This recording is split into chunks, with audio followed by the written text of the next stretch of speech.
Bonjour et bienvenue si vous nous rejoignez pour suivre en direct depuis la place Saint-Pierre, notre rendez-vous du dimanche avec Pape François pour la prière de l'Angelus. Nous attendons l'arrivée du Saint-Père à sa fenêtre d'ici quelques instants.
Cari fratelli e sorelle, buongiorno. Chers frères et sœurs, bonjour.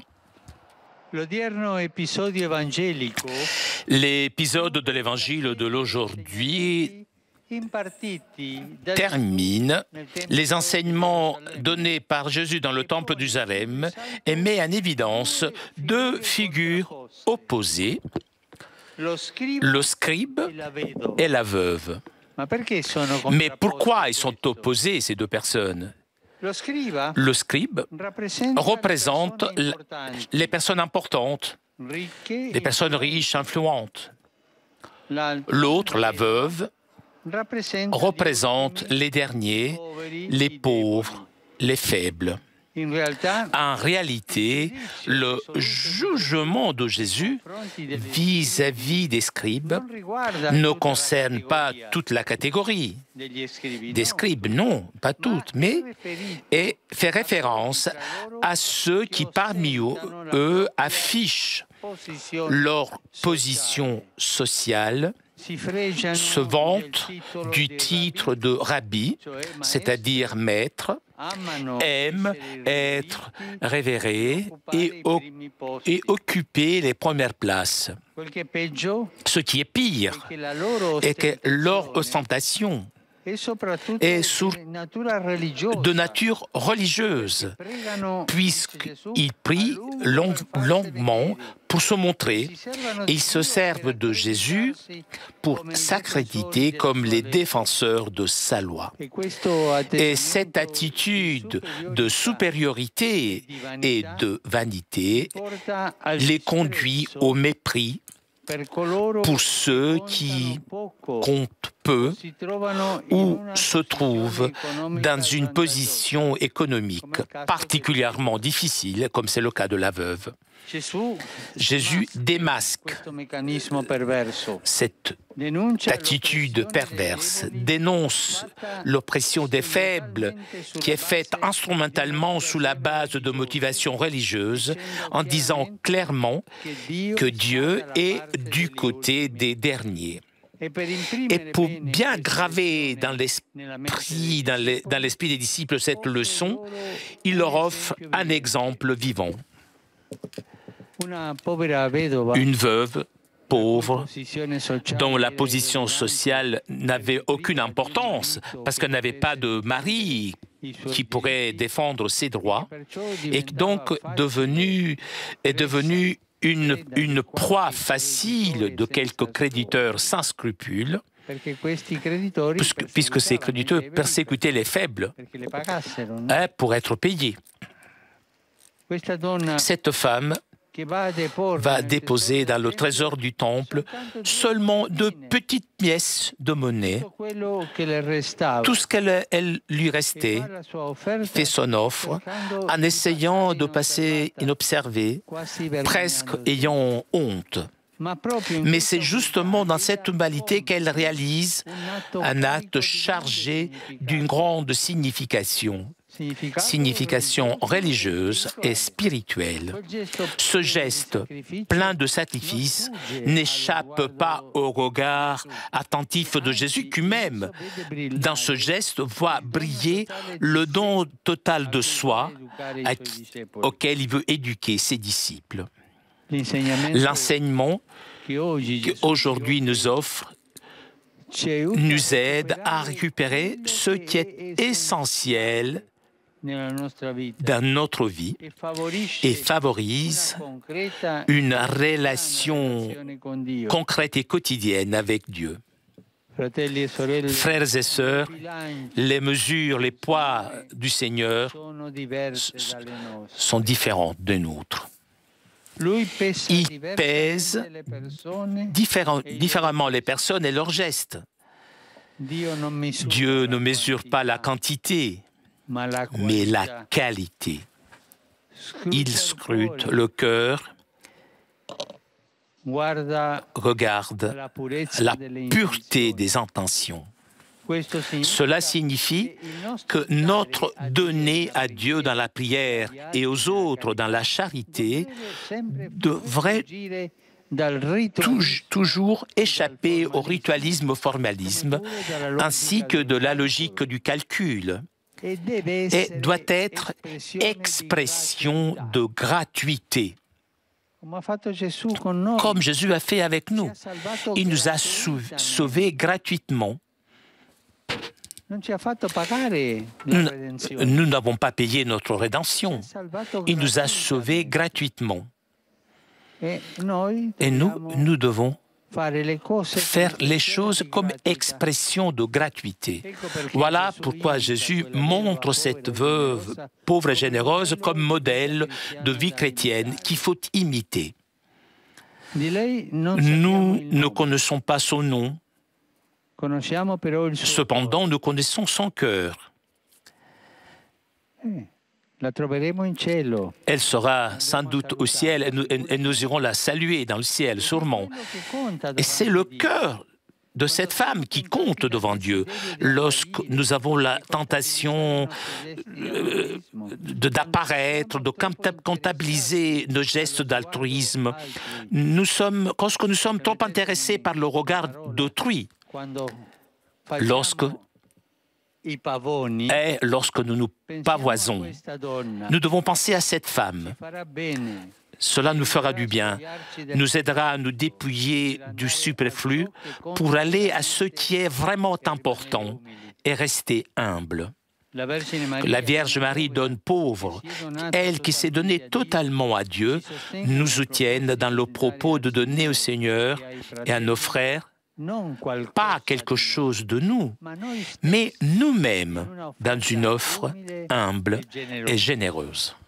Angelus Domini nunciavit Mariae. Et concepit de Spiritu Sancto. Ave Maria, gratia plena, Dominus tecum, benedicta tui mulieribus et benedictus fructus ventris tui, Iesus. Santa Maria, Mater Dei, ora pro nobis peccatoribus, nunc et in hora mortis nostre. Amen. Ecce ancilla Domini. Fiat mihi secundum verbum tuum. Ave Maria, gratia plena, Dominus tecum, benedicta tui mulieribus et benedictus fructus ventris tui, Iesus. Santa Maria, Mater Dei, ora pro nobis peccatoribus, nunc et in hora mortis nostre. Amen. Et verbum caro factum est. Et habitavit in nobis. Ave Maria, gratia plena, Dominus tecum, benedicta tui mulieribus et benedictus fructus ventris tui, Iesus. Santa Maria, Mater Dei, ora pro nobis peccatoribus, nunc et in hora mortis nostre. Amen. Ora pro nobis, Santa Dei Genitrix. Udini e ficiamur benedictionibus Christi. Gratiam Tuam quesumus Domine mentibus nostris infunde,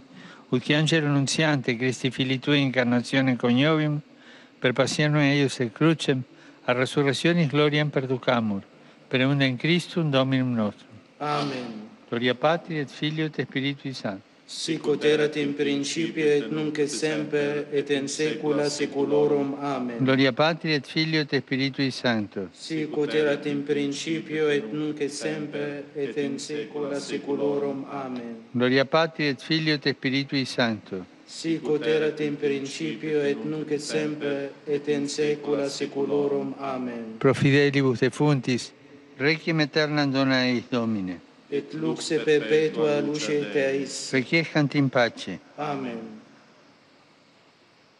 Sit nomen Domini benedictum. Ex hoc nunquo et usque in saeculum. Aiutorium nostrum in nomine Domini. Qui fece caelum et terram. Benedicat vos omnipotens Deus, Pater et Filius et Spiritus Sanctus. Amen.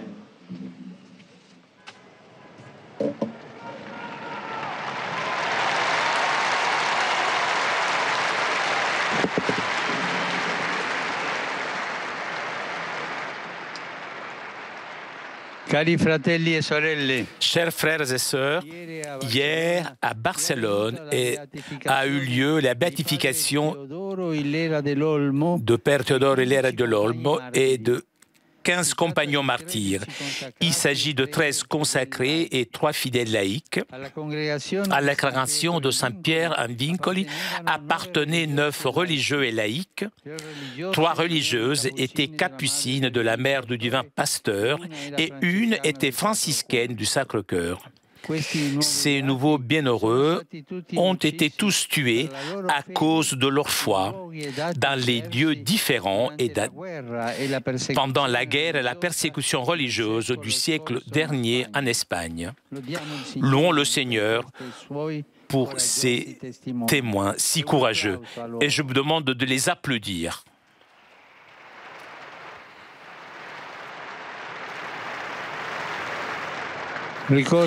Aujourd'hui est le centenaire de la fin de la Première Guerre mondiale que mon prédécesseur Benoît XV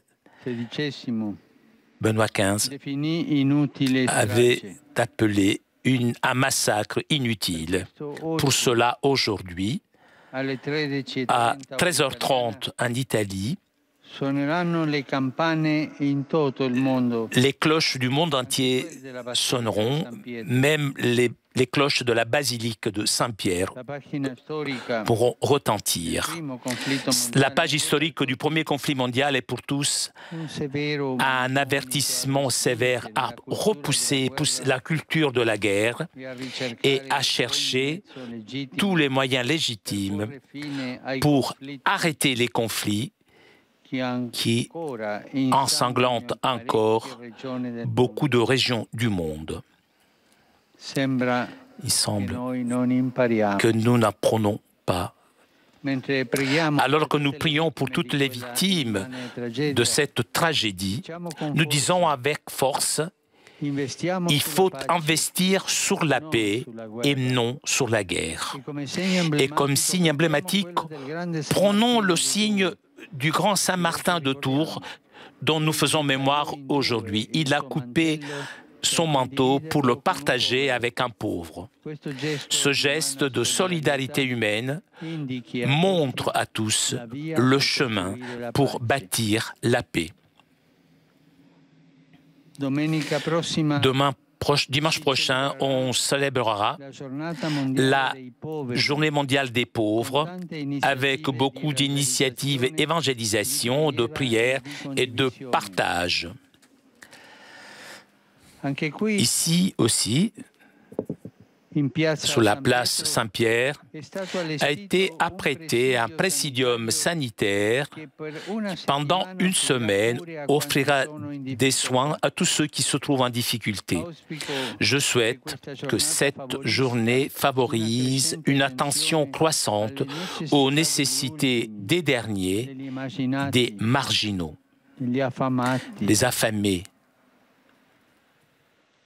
Je vous remercie, vous tous, vous qui êtes venus à Rome, d'Italie et d'autres parties du monde. Je salue les fidèles de Menquíbar en Espagne,